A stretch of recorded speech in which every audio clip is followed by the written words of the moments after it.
Hello YouTube, Dave here again. Welcome back to another Starter Set Saturday video. Today we are going to be taking a look at the Castles and Crusades starter set. So this was voted on by you, the viewers. This video is being pre-recorded before I go away on vacation.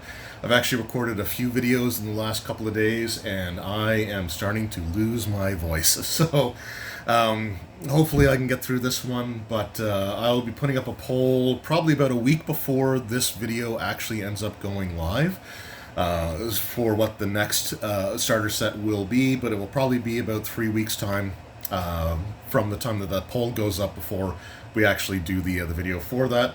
But yeah, so this is Castles and Crusades. This is put out by Troll Lord Games, one of their newer releases. And it retails for $29.99 US. So if we take a look at the art on the front here, I absolutely love the art here. You got like the bridge that collapsed in front of them. By the looks of some of these faces, I would say that it collapsed with somebody on it, because they look concerned. He looks really concerned. He's looking back at all the things chasing them. I really do love the art on like the Castles and Crusade stuff. They have some amazing artwork there. And if you take a look, just the sides and everything are pretty plain, right? Very old school feeling. The back, pretty much just all black there. But you can see again, like, you know, the other, like the bridge having fallen there. And it just gives you an idea of what's included in here. So we have the book one for character creation, directing the game for your castle keepers, and then you've got an adventure book. It also includes character sheets that you can use to track your statistics, and dice are included. So let's take a look at the first category for the starter set Saturday series, because I do score these. The first category is presentation and production quality.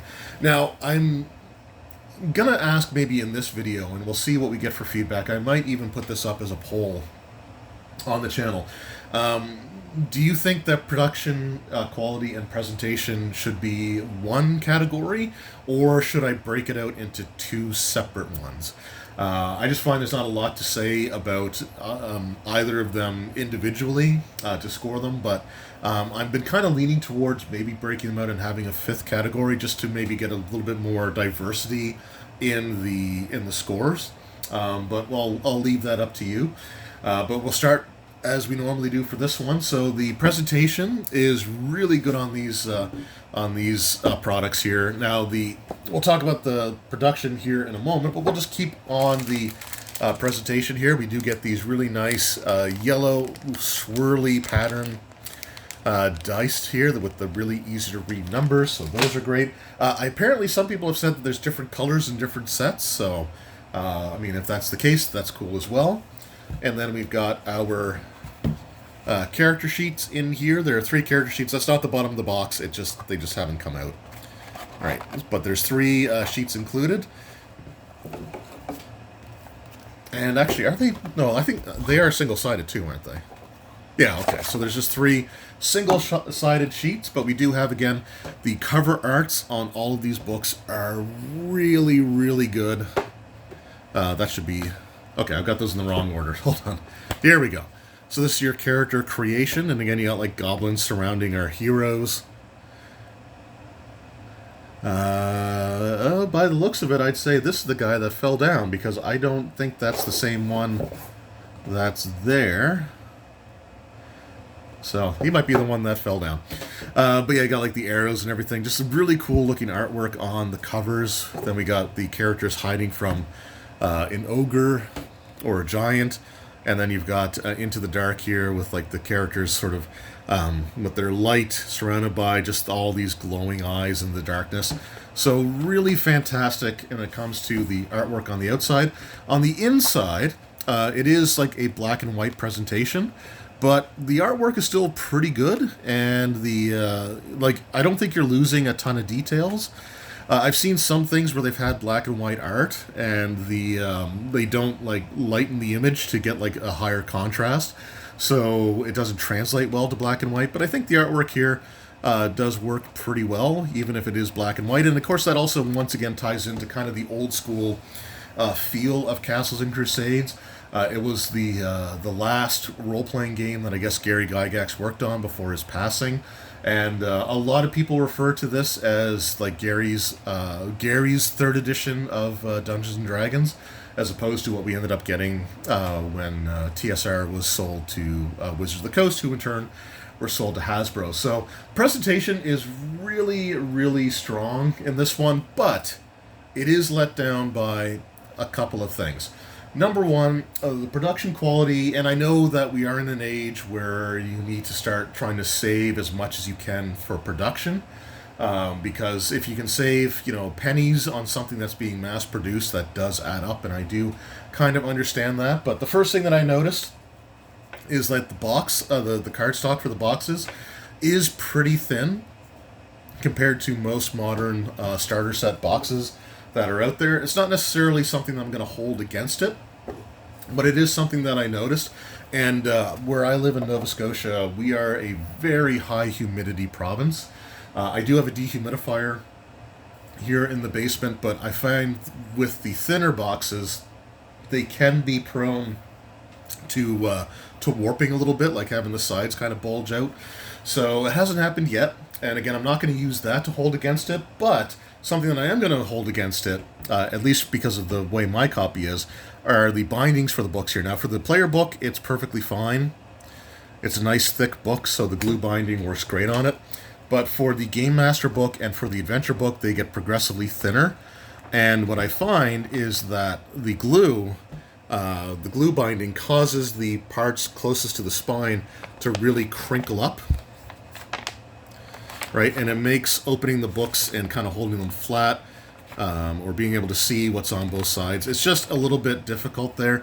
I think that these books, the Directing the Game and the Into the Dark, should have been staple bound, because, like I said, you get this like really bad crinkling effect going on here. And it is a bit of a detriment. It's even worse in the Adventure book because it's so much thinner. Right, like I can't even get the page to flop over. Right, so I'm going to have to say, as much as the presentation is incredible, the production does leave a little bit to be desired. I do hope that if they do a second print run of this starter set, that they staple bond the second two books, and that would fix all of those issues. And I am willing to also concede that maybe it's only my copy that's really like this. It could just be a production issue with the one set that I ended up getting. I'm not, gonna dismiss that possibility, but it is a bit of a problem. It is a bit of a quality problem, and I gotta call it out because it is there, and I would do that for any other company. And I love Castles and Crusades, and I still love this starter set, so don't think that this is anything that is a complete and total deal breaker, but the production quality side of things does drag the score down, so I'm going to give this a 6 out of 10. The presentation is incredible, but the production quality, at least for my copy, definitely leaves a little bit to be desired. So, as unfortunate as much as I hate to do it, a 6 out of 10 is still above the bare minimum. But I do hope that they sort this out in future printings. Or I'm really hoping that it's just a situation where it's just my copy and everybody else's is fine. Like, I would be totally cool with that as well. But yeah, I don't think that's the case, but I would love it if it were.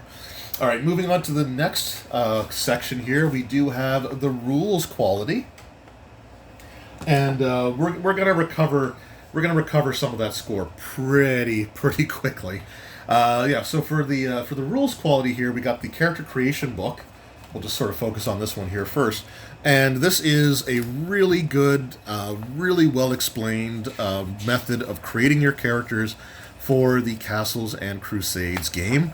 It gives you all kinds of information up front that is helpful for sort of knowing how the game works, and then it gives you lots of examples as well for when you are creating and sort of generating your character there. So, so you get like the examples here and the thought process behind assigning ability scores, things like that, choosing which are your primary attributes and which are your secondary attributes, the steps for generation, the character classes, supported all the way up to level 6.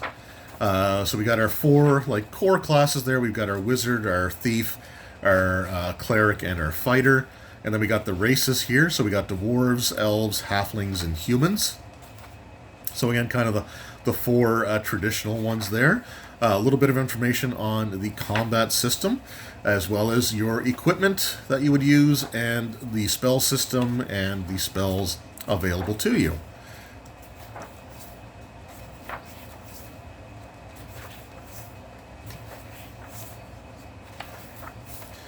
Right, we also have a glossary of terms at the back for some of the game terms and what they mean. And yeah, so some really cool stuff. We also have the spell reference table. Yeah, so really solid there. And then for the directing the game, we also have some pretty decent information on how to run the game, how to run the combat system. Again, you can kind of hear the crinkling though. That's going to be kind of present through here. How to use the rules. But there's also some information on keeping the castle. So how to run NPCs, monsters, how to design your own encounters, how to handle character death, prepping for the game, and then you get a whole bunch of monsters presented in sort of this table form with some brief write-ups on them. So you get lots and lots of tools to use here, as well as some treasure at the end of the book as well. And even the legend that you can use when you're creating your own dungeons. So the rules are really well laid out. They're well explained. They're given lots of examples. So like I know for me, when I was learning AD&D 2nd edition, nobody wanted to teach me how to play the game. So I didn't know how to do my attack rolls. I didn't know how to do anything because nobody would help me. So when I bought the player's handbook, even reading the rule was a bit hard to follow, but they had examples underneath of how to do initiative and how to do attack rolls and things like that, which made it so much easier. So the examples are really great. You've got some information on creating your own encounters and storylines, and so I think that overall this is a pretty solid representation of the rules. You've got a great character creation system. You've got the information that you need to run the game, as well as some tools to create your own scenarios. So I'm going to give the rules quality an 8 out of 10. Now the next thing we're going to go to is the adventure quality. Now the adventure booklet is the thinnest of all the books, but they do manage to pack an awful lot in here. So you do have your sort of introduction. We've got our village of Grey Gulch, and the storyline is basically revolving around a group of goblins that are begun making life difficult for the villagers. Some locals have tried to deal with the situation only to never return, so now there's a call to action being sent out to nearby settlements to bring heroes and adventurers in, and that's where the player characters start. But what's great about this, you got the village here, all sort of with the key locations put out, and the services available at each of those locations, what they offer, how much the things cost. So it's really cool to see that, how well laid out that is. And then you've got your main scenario, but you've also got a countryside to explore with some locations that you can use to create your own scenarios going forward. There's the abandoned castle, which is occupied by ghouls. There's the witch's hut, where she may help you for a price, but she is working against the ghouls, so you may find an unlikely ally, or at some point you may have to go off against the witch. You can sort of create those scenarios as you go, but there's lots of just other things included in here that you could use for some really interesting side quests. We do get the actual scenario itself here, starting with the cave.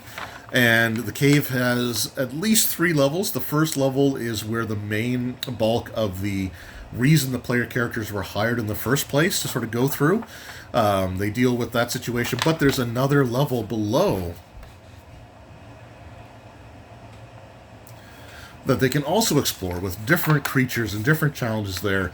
And then there is a third level, which is left up to the castle keeper to create and design themselves. So with the tools that are given to them in the the Castle Keeper's book, you also have like a map of the first level, you've got a map of the second level. It gives you some ideas of how you can create maps yourself for when you create your third level there. And then we've got the countryside thing kind of represented as a hex and with smaller hexes found within there. So really, really cool. I love the fact that this feels like a very old school module, right? You've got your main issue that you're hired to deal with, but there's all these other interesting locations and side stories that can be developed as the characters sort of like just go through the surrounding countryside. And the scenario itself, while it is a bit on the cliche side, I've used those types of scenarios myself on a number of occasions, and I think they did a really solid job with it. So I'm going to give the adventure quality also an 8 out of 10. So then we're going to come to our final category here, which is the value for your dollar. And overall, so this is a $30 US product. The Canadian price will probably be about closer to $40. So there's some good and some bad with this set when it comes to the value for your dollar. So number one, we'll start with the negatives because I always like to end on the positive notes. So the first thing is that I do wish that there were more character sheets made available for you. I know the adventure says that it is designed for 3 to 8 players, so they kind of give you the minimum number of sheets. What would have been nice is to have like at least 4 blank sheets, but it also would have been great to have 4 pre-gen characters to be able to use as well. One of each class, so a cleric, a fighter, a thief, and a magic user. And that way, when I've talked before about some of these starter sets, I've always brought up the term the Christmas morning test. It's a term that's mostly associated with board games, and the idea is how complicated is the game to, how quickly can you go from unwrapping the present on Christmas morning to being able to just sit down and play the game. And I think it's important for starter sets to be able to grab you quickly with that as well, especially when you're trying to introduce people to this. So I think that if you could have had some pre-gen characters and just like a page, just a single sheet for like the players that they could use as a quick reference, or even just the back of the character sheet, having some quick reference stuff on there, I think would have been useful.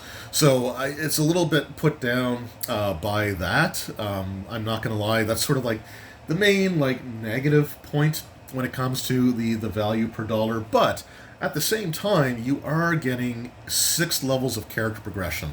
I guess 5 levels of progression, but 6 levels of character play overall. Levels 1 through 6, which a lot of starter sets don't do. A lot of starter sets will, if it's a level-based system, will have maybe like levels 1 and 2 included, maybe even level 3, but after that, you're supposed to move on to the full rules. This one actually goes all the way up to level 6, which is pretty solid, and you've got pretty decent tools available to you as well to be able to create adventures and use monsters from the book for those higher level characters. So you got a lot of tools. You're going to get a lot of gameplay out of this starter set box, more so than a lot of other fantasy RPG starter sets where you're looking at maybe 2 to 3 sessions tops. This one here, you could probably run this for months before you need to move on to the actual full hardcover rule set. So I'm going to say, despite the fact that they don't have the extra character sheets or the pre-gen characters to have in here, just to be able to pick up and play as quickly as possible, I'm still going to give the value for dollar just based on how much you can get out of just playing this with the 3 booklets that are included here and with the Castle Keeper's Imagination. I'm going to give the value for dollar a 7 out of 10. So, with all of our scores added up, the Castles and Crusades starter set gets a total of 7.25 out of 10. And I think that's a pretty fair score. There's a lot that I like about this set. So we're going to go through, again, just sort of a pros and cons. Again, we'll start with the cons first, just because I like to get the negative stuff out of the way and end on a positive note. The big downsides for this is the fact that the glue binding on books 2 and 3 makes it very difficult to be able to open up and flip the pages on the book. I'm constantly worried about them folding on each other or creasing. I'm worried about the binding coming apart with that sort of thing if I were to try to lay it flat. So the binding issues, at least on my copy, is definitely something to be a bit concerned about. And again, it could have used some pre-gen characters for like the ability to like have that Christmas morning test where you could just sort of pick up and play, far quicker. But those are the only really negative things that I can say about this starter set.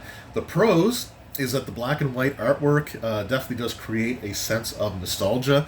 In addition, there's just fantastic artwork on all three covers of the books, as well as the box set itself as well. So really fantastic presentation. The character generation, this is your full character creation rules. So I think they did a great job with that. They presented really well and really clearly. So while they don't have the pre-gen characters, I don't think it would take an overly long period of time for the players to be able to create their characters and start the game, all being said. There's some solid advice for creating your own encounters, which can lead to designing your own adventures, which is great, and it supports up to level 6 characters. So that's something that a lot of fantasy RPGs that are based on leveling systems, they typically don't go that high. So it's kind of cool to see that. So like I said, you can get months of gameplay out of just this starter set, which is something that a lot of the other ones can't really say, or quite to that degree. And overall, it's just a fantastic modern RPG that beautifully captures the essence of old school gaming. So, Castles and Crusades starter set gets a 7.25 out of 10. If they do a second print run where they staple bind the other two books, or if I can find another copy and I find that it's just this original one that I received, that I paid for, that I bought, that has the issues, then I will definitely modify that score. So hopefully, like I said, if I could make any suggestion to Troll Lord Games, it would be to staple bind your thinner books, because the gluing just doesn't quite work well on them. But overall, 7.25 out of 10. Months of gameplay out of just this box set. Fantastic art. Beautiful presentation. I couldn't be more excited about this. And if you kind of want to try something that feels old school while it still has like the modern sensibilities and things like ascending armor class and numbers and things like that, then this is, I think, one of your best options out there. So I highly, highly recommend it. And, this starter set is a pretty solid entry into the world of Castles and Crusades. So let me know in the comments below, have you picked up the starter set? If so, how is the glue binding on your second and third book, your Directing the Game and Into the Dark books? Let me know that in the comments below. And hey, if your dice are different than the black and yellow ones, let me know that too. Anyway, thank you all so very much for your time. I truly appreciate it. Thank you for voting on the poll. And I will see you all next time. Until then, take care.